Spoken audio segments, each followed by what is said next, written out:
Be friendly. Don't run away. The worst thing you can possibly do is put your hand over the camera, which people occasionally do. And of course, we love it when you do that, because you might as well just write the word guilty on your hand before you put it over the camera. You can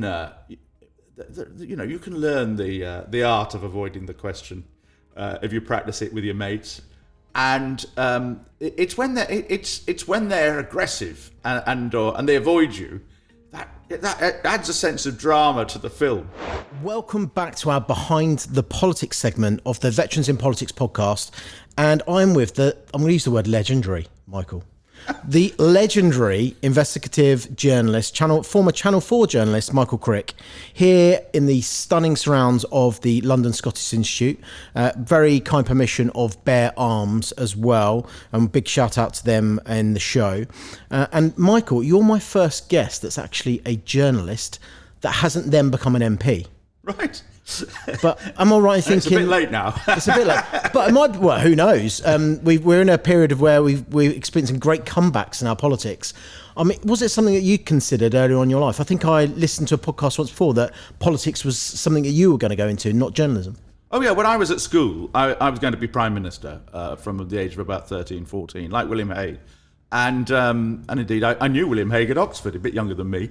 And I went to Oxford with that in mind. But in those days, you couldn't go straight from university into a job in politics. MPs didn't have researchers. There were very few think tanks. You might be able to go and work for a trade union. I was Labour in those days.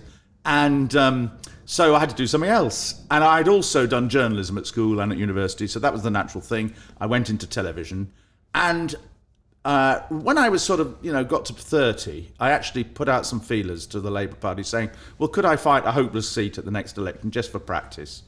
And I was in Washington at the time as a correspondent there, came back, and immediately almost, I got two calls from two senior people in the Labour Party, in the Labour Party organisation in those days, Peter Kilfoyle, who was organiser, I think, for the North West, and Ian McCartney, both of whom went on to be MPs and ministers, and they were trying to find a candidate for Bootle, the safest Labour seat in England, because very unfortunately, the two MPs for Bootle had died in the same calendar year. And so as a second by-election in Bootle in the autumn of 1990, and they wanted somebody who wasn't on the left, who wasn't the militant tendency, which was a dominant force, a Trotskyist group, in Liverpool in those days. History repeats itself, right, today? Well, yes and no.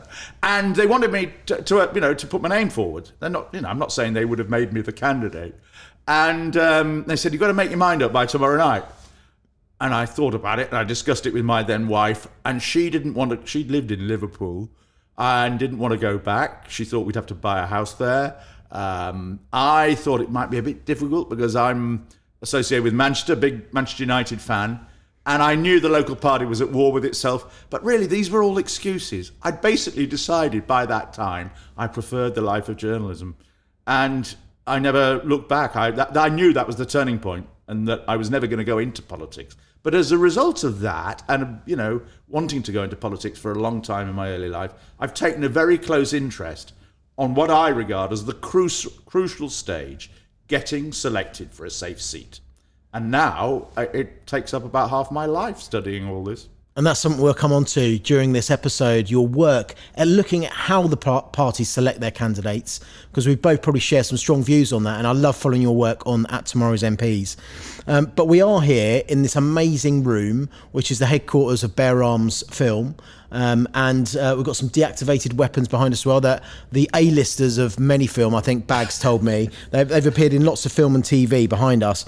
But you yourself have forced a lot of politicians to duck for cover. Well, not with arms like these. No, but just with questions. And a microphone, that was your weapon. But for me, when I worked for an MP, you came and doorstepped. That's the first time I met you. Well, I didn't meet you because I was hiding under my desk.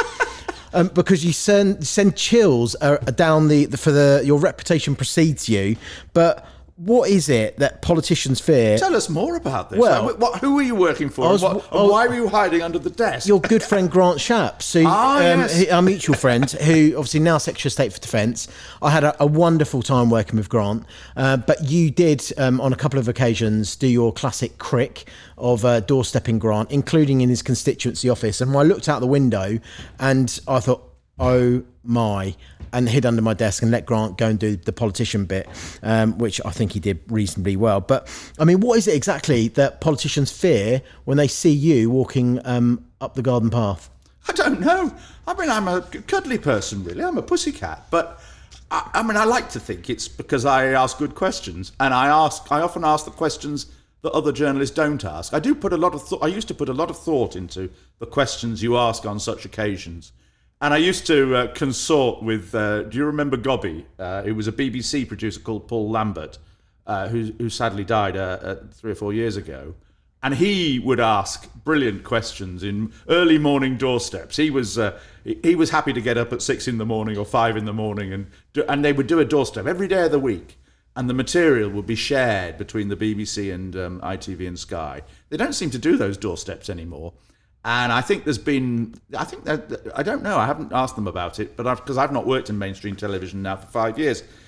But I think the television companies have decided it's perhaps not fair to doorstep people quite so often. And of course, it's quite costly to actually have a cameraman and the equipment hanging around for several hours. And often people don't turn up, or they go out the back. Or if they're in a building with 6 different entrances, well, all you can do is choose an entrance and pretend not to be there. And of course, if the target has got any sense, they go out of a totally different entrance altogether. So it can be quite soul destroying. But when you get them and you get the right question, it works. But you've got to be careful not to spend too much time on the doorstep nattering away to your mates if there are other people from other companies there, saying, well, what's the gossip, who's sleeping with who, or what jobs are coming up, or whatever. And then suddenly, they get between the front door and the car. It's only a 5-second walk, and you've lost them, and you feel a right chump when that happens.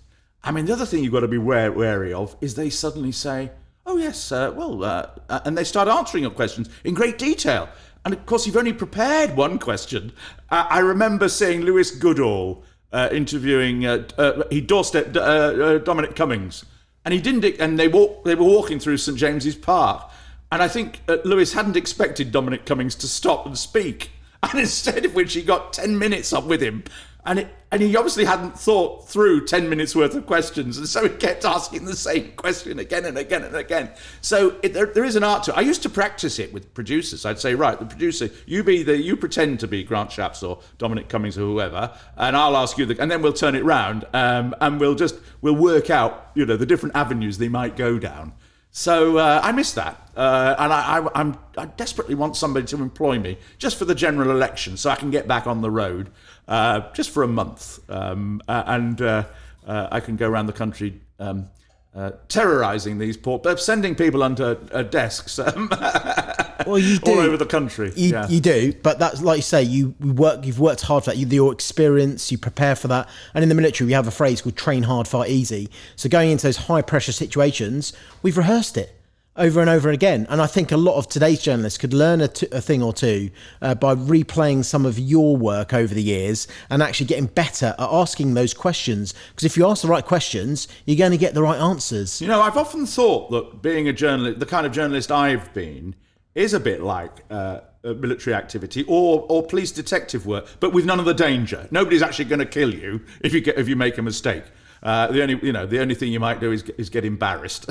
But you're absolutely right. Preparation and working out whether. I mean, there was one doorstep we did of Nick Timothy, who was Theresa May's chief advisor at the time. Now a parliamentary candidate. Indeed, in Suffolk, West Suffolk, and we spent several mornings working out how he went to work. And some mornings he went by car, and some mornings he walked all the way. I mean, he didn't always quite walk the same way, And we rather than use a cameraman every day, we'd actually spent 2 or 3 days just watching him and then working out which days he went. And that way we made sure that on the day we did do him, it was fine. But he didn't say anything. I mean, I had him for 3 or 4 minutes crossing Whitehall sort of diagonally from the tube station corner to the gates of Downing Street. Quite dangerous, actually, because there's a lot of traffic. And he didn't say a word. And he kept fiddling with his Aston Villa scarf, which was round his neck, and giving the impression he would have liked to have taken it off his neck and put it round mine and tightened it very hard. But that was a doorstep which one sort of it illustrated the point because of the series of questions that I was putting to him about a scandal involving election expenses, and the fact he wasn't answering them was quite, and also watching his face. So it was worth running that 3 or 4 minute doorstep, even though he didn't say a word. And he's more front of you than traffic, it would seem. But as you say, when I met you in a social setting at Peter Cardwell's book launch, good mutual friend of ours, my wife and I were immediately struck. I was like, oh God, it's Michael Crick, about what a nice guy you are. And the question I've got is that professional work that you do and the style of investigative, asking the right questions, compared to the real Michael, the nice guy that you are. You get to know these characters over the years.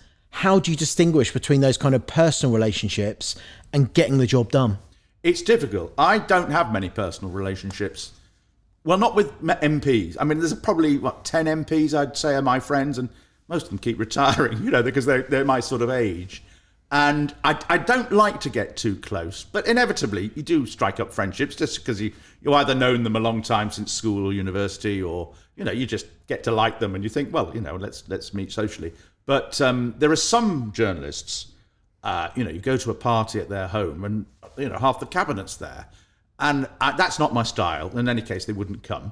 But I do like to keep a distance because I think if you keep a distance, it's much easier to ask the tough question. And there have been 1 or 2 occasions.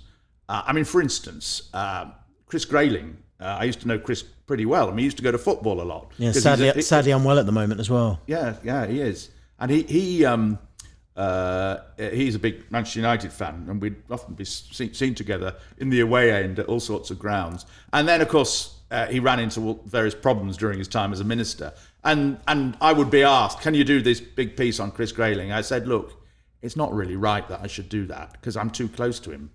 And, somebody else ought to do it. And that's another reason not to strike up too many friendships with people in politics. Yeah, so build relationships, networks, but in your line of work, there is a line. Yeah, there are. I keep a distance. Different journalists do it in different ways, and that's fair enough. My old colleague and friend Gary Gibbon, he is much closer to, I think, a lot more journalists, and he's a cracking good broadcaster. I'm amazed he's never become even bigger, like political editor of the BBC. That's one way of doing it. I remember when I was at Newsnight, Peter Snow would know everybody in the diplomatic community and loads of people in politics, whereas Jeremy Paxman was rather different. He would keep a distance. I'm not saying he didn't know anybody and didn't have any friends in politics. No, he did, but he had a lot fewer of them. And I think I tend to be at that end of the scale. And obviously, you've got to try and keep on friendly terms with people. And of course, vitally, you've got to get their phone numbers. And a lot of, I'm obsessive about getting phone numbers because I think if you've got people's phone numbers, you're ahead of your rivals. It's less important in what I'm doing now. But when I was doing it, up until 5 years ago, I reckoned I had mobile numbers for nearly every MP, apart from the 2 MPs who didn't have a mobile phone, Dennis Skinner and Ken Clarke, who claimed to have a mobile phone, but also claimed he never used it. Well, and some claim not to use WhatsApp as well these days, and we know that they do. But what about when the line blurs even more, when the politicians, even when they're still serving as MPs, become the journalists? And all kudos to you, because you went on GB News and challenged that, and tried to challenge them in a debate about free speech, rather ironically, and you started to challenge them about the amount of elected members of parliament they have on their payroll. What are your views on that move where the kind of MPs are starting to become the journalists while still serving? MPs have always done a bit of television. Charlie Kennedy, in fact, he came under critic. He was known as Chat Show Charlie, and I think he did a bit too much of it. And he was always, chairing Have I Got News for You? And, occasionally, Roy Hattersley would do perhaps a television series about Yorkshire cricket, or and Harold Wilson, I think I remember not long after he stepped down as Prime Minister, actually tried to present a chat show, but it wasn't very successful. I've got no complaint about that. A lot of MPs have been journalists in the past. Yeah. And occasionally you get an MP like Boris Johnson or Dick Crossman, who actually edits a magazine, a serious national magazine, at the same time as being a member of Parliament. I think the problem with GB News is that they're all on the right, and they're all Conservative MPs, and when they're not Conservative MPs, they're former Brexit Party MEPs like Nigel Farage or Richard Tice or Martin Daubney, and Michelle Dewberry, both candidates for the Brexit Party. And then among the MPs, you've got Jacob Rees-Mogg. I mean, I often do it. I did it last night. I do it every Tuesday, along with Jerry Hayes, another former Conservative MP, but not quite of the politics of GB News. I mean, it's becoming, or has become, a British version of Fox. Now, I think that transgresses the rules. I think, if they're going to have Conservative MPs, they should have Labour and Liberal Democrat and SNP MPs and MPs from all parties for balance. I mean, I can see that now it would be rather difficult for them to recruit anybody from the Labour Party. But LBC do it, and they're much more balanced. So they have David Lammy, and they have Wes Streeting, and then they have Nick Ferrari, who's pretty right-wing, and others in the centre. So there's much more balance on LBC. But Ofcom don't seem to care about this. They seem to have... I think they should crack down and they should suspend GB News until this is sorted out. But they don't seem inclined to do so, and they seem to have been given the nod, really, from this government to encourage GB News. That may change under Labour. I don't know why they were so surprised to get you on. Well, the thing was that they were actually asking me about the fact I'd said it about 6 times I've said that Ofcom should close them down.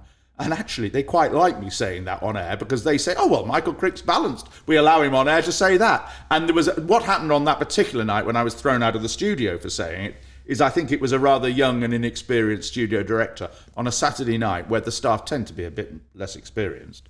And he just overstepped the mark. And the management were very apologetic about it within hours. As was the presenter. I'm still, as indeed was the presenter. And I'm still on air.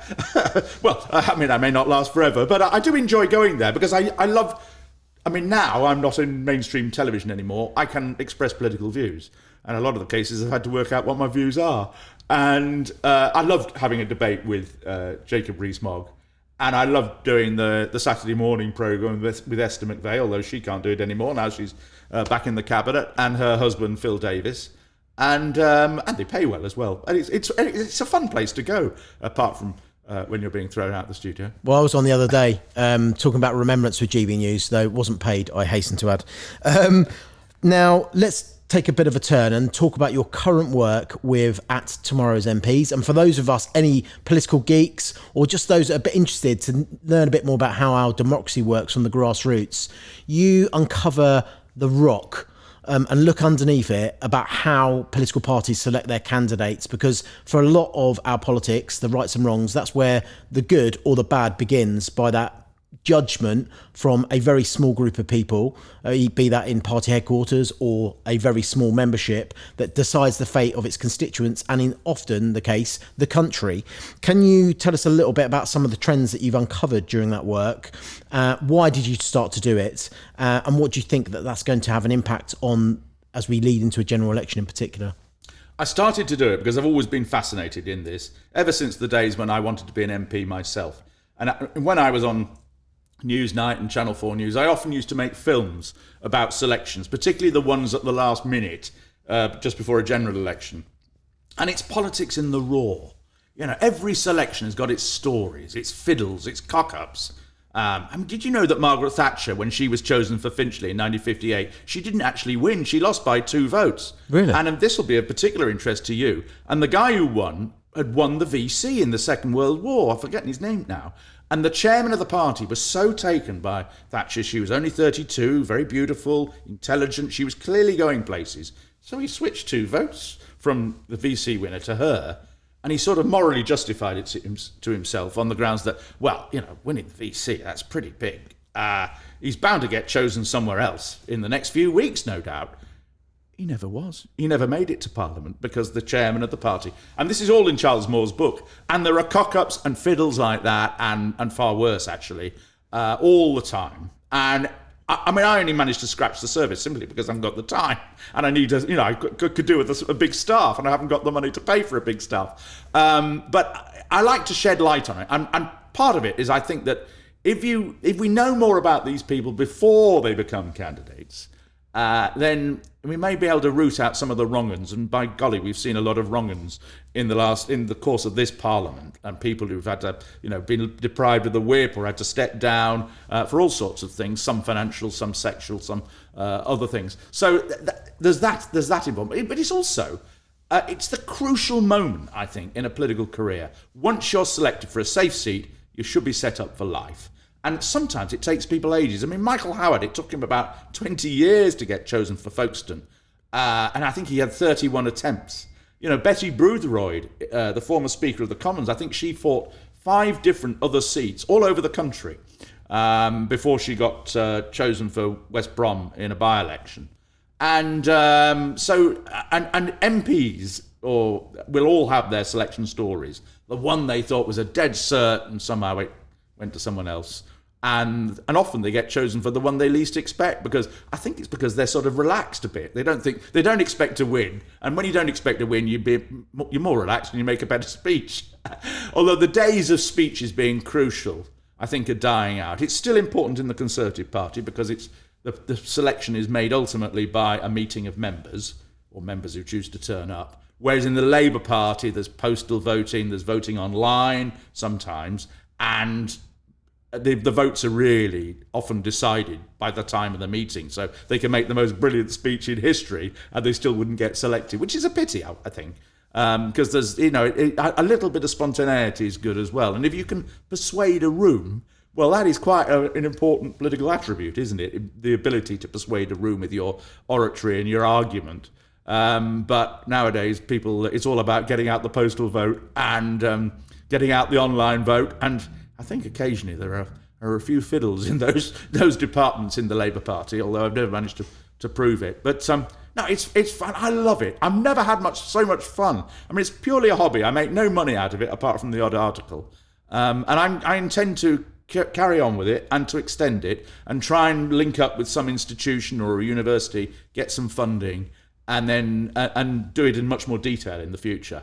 And find out a lot more about each of the individual candidates. It's quite a struggle keeping on top of. It's become a little bit quieter now, but over the summer there were just so many selections going on in both the main parties. I struggled to keep up. And were there any trends that you identified? Yes. You made a bit of a shout about women, for example. Well, when it comes to women, Labour are at about 44% of their candidates are women. Now they don't have all women shortlists anymore because they reckon their legal advice is they're not allowed to because they've already got more than 50% of their MPs are women, and that's also true of the Lib Dems, by the way. So without all women shortlists, 44% of their candidates are women, which is not bad. They also have this strange thing in Scotland where they put two adjacent constituencies together, and they decide, right, the two constituencies between them, the joint membership, is going to choose one woman and one man. And so there's a separate ballot for men and separate ballot for women. And then the person who gets the most votes out of those two ballots gets to choose which seat they want. The trouble with that is I think they've done it about 15 times so far. And about 13 times it's been the man that has got more votes and has got the choice. So that doesn't actually help women a huge amount. I mean, it means you've got 13 women candidates, but their seats are on the whole inferior to the ones chosen by the men. So that's ethnic minorities. Yeah, I mean, both parties are doing pretty well on that. Interestingly, Labour very rarely choose somebody from an ethnic minority in a strongly white seat, whereas in the Conservative Party, it's the other way around, that nearly all the Conservatives' ethnic minority candidates, well, all the ones who are going to become MPs are in predominantly white seats. Overwhelmingly white seats. But the overwhelming trend, and it's been going in this direction for 20 or 30 years now, but it's particularly strong in this selection round, is the importance of being local. 90% of the candidates, I'd say, can claim a local connection. Now, those claims are of varying strength. Somebody may have been born there and never lived there since, or somebody may have lived there all their lives. But I think this is a very worrying trend because I think it cuts down choice. It reduces choice for the aspiring MP. It means there's only 2 or 3 places they can go for, And if they lose the selections there, well, that's it, really. Their career's over. And also, it means that they can only get, it may well be a Conservative brought up in the South Wales valleys, well, he's not going to get very far there. Or a Labour person brought up in Surrey, like Keir Starmer, isn't going to get very far there. So you've got to, and it's becoming very hard. There are exceptions. A very good example is a guy called Hamish Faulkner, who I think is the pick of the crop of the Labour, son of Charlie, who put loads of effort into Lincoln and got 83% of the vote, even though he had no background. But he had 6 months to nurse the constituency. That is an overwhelming trend. And it's also true of the Conservatives. And it means a lot of them are councillors or former councillors. Although in many cases, they haven't actually been councillors for very long, only since last year or something. But on the whole, councillors, particularly council leaders, don't have very successful careers at Westminster. There are a few exceptions, but it's striking how there are certain people who can be brilliant council leaders in Manchester or Leeds or wherever, come to Westminster and their careers fail. But that is a major trend, and it's all very middle class. Interestingly, from your point of view, you've noticed and I've noticed that the people with military backgrounds on the Labour side, there are a lot more this time. Partly because people with military backgrounds have got all sorts of different useful experiences, and it shows they know about defence and foreign affairs and so on. And also, of course, a lot of them have to change career in midlife if you go into the army or one of the armed services. And also, it's a way of saying we've changed. We aren't the Corbyn Labour Party, where a lot of people were very suspicious about Labour in terms of defence. We're now saying, we're going to have these people who are MPs who've served in the Navy, in the Army, or military intelligence, or so on. And it's a way of rebranding the Labour Party. And they've done so pretty successfully. So that's an important trend. Labour are having a big problem finding any black men. Not Asian men, that's fine. But the last... there's a couple they've chosen, but they're really worried about this. I'm hoping Bayo Alaba, a councillor in Southend, former parachute regiment, reservist, good friend of mine, previous guest of the show. Right. I'm hoping he breaks through. Yeah. Well, he and I think also what will happen, and this is the thing that happens in both parties, at the last moment, all sorts of people suddenly announce they're not standing. When the election's called finally by the Prime Minister, all sorts of people suddenly come forward and say, actually, I'm not standing. And so these seats suddenly become vacant, safe seats, for all parties. And it's an opportunity for the party high command to slot people in, or parachute them in is the derogatory term. And they will definitely do it. Labour will definitely, both sides will definitely do that. So you slot in Downing Street advisors, people you think, this would be good to have him on the front bench or her on the front bench. And they can also partly redress some of the failings that, in this regard, lack of black men, for instance, in Labour. Or actually, the unions have been doing really badly under Labour, and I think they'll probably slot in a few union people. And some of the people involved in the selection process, fixing the selection process, will find seats for themselves, I suspect. And this will cause a bit of a row because it means that the local party don't get any say.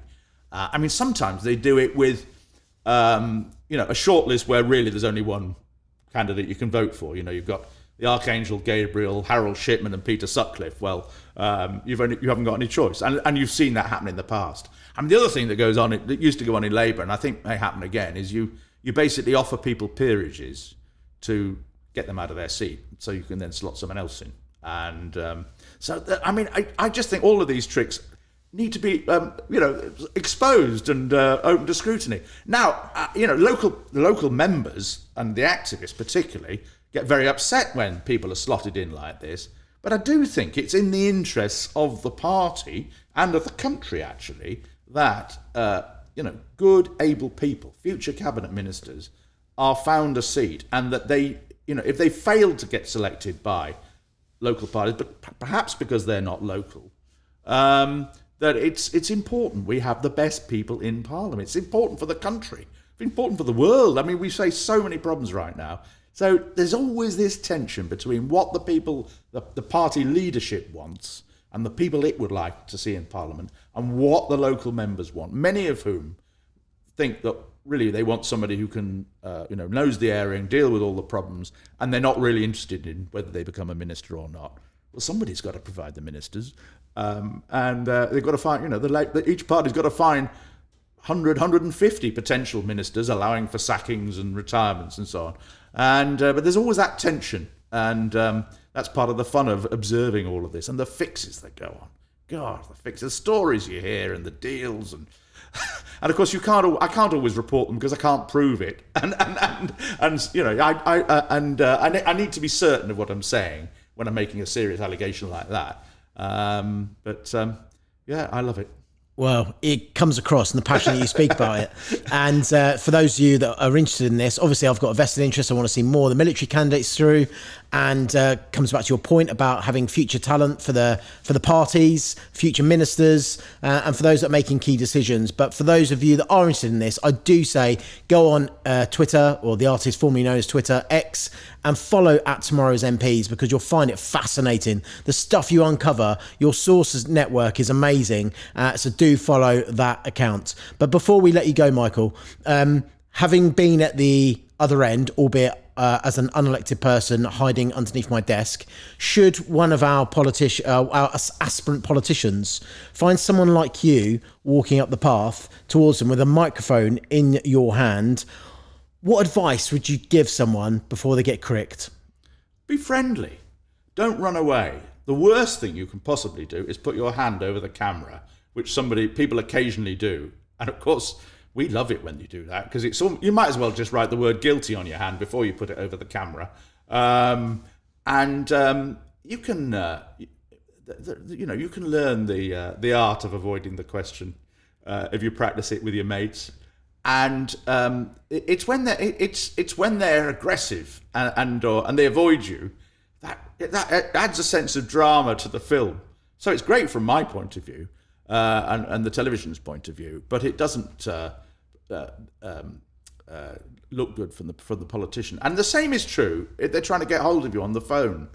And I often think that if you engage with the journalist and you explain it from your point of view, well, the reason I made this decision was you may actually raise points with them that they were unaware of, and it will, I think, in most cases, will change the nature of what they're doing, the television report or the newspaper article, slightly back in your favour than if you've avoided them. Because if you avoid them, I think journalists are inclined to say, well, there's something in you think, well, they're avoiding me. They must be worried. There must be. It makes you look guilty, doesn't it, if you avoid the journalist? So I would say, be friendly, engage, and try and strike up, good relationships.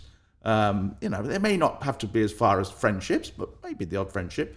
I'm sort of contradicting myself in a way, because I say I don't have many friendships in politics, but I'm saying overall, being on friendly terms with the media will probably do you good. It will mean that you're more likely to be invited on radio and television programs. You'll be given more of a profile locally or nationally.